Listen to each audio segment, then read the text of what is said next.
para sa lagay ng ating panahon ngayong tanghali po ng October 24, 2024 na kung saan ang bagyong Christine na ating binabantayan ay nasa vicinity na po ngayon ng Ilocos Sur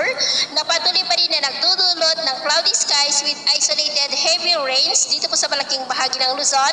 at ilang bahagi ng Kabisayaan na taglay ang lakas ng hangin na maabot po sa 95 kilometers per hour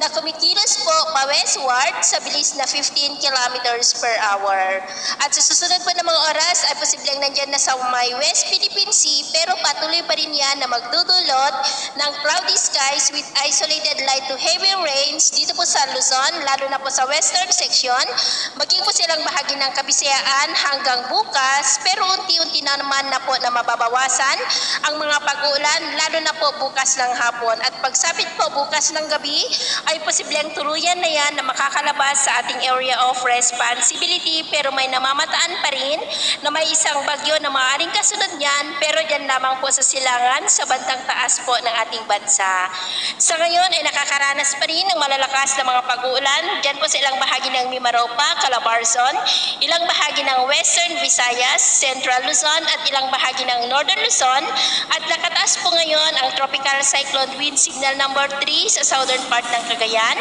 southern part ng Abra, Ilocos Sur, Kalinga, Mountain Province, Ifugao, Isabela, Quirino, Nueva Vizcaya, La Union, Benguet, Pangasinan, northern part ng Tarlac, northern part ng Nueva Ecija. At signal number 2 naman po sa may Ilocos Norte, Apayao, northern part ng Cagayan, northern part ng Abra, Zambales, southern part ng Tarlac, southern part ng Nueva Ecija, Aurora, Bulacan, Pampanga, Bataan, Metro Manila, Rizal, Polillo Island, Cavite, Batangas at Laguna. Signal number 1 rin po sa may Quezon, Bicol Region, Mindoro Provinces, northern part ng Palawan, Marinduque, Romblon, Panay Island, Biliran at northern Samar. Kaya mag-ingat pa rin po tayo sa mga banta pa rin ng mga pagbaha at pagguho ng lupa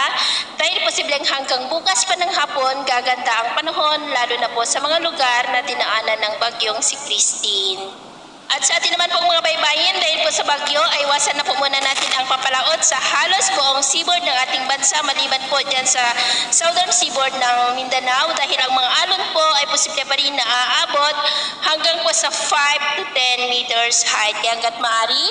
ay iwasan na po muna natin ang papalaot dyan sa mga may kulay pula para po mas makaiwas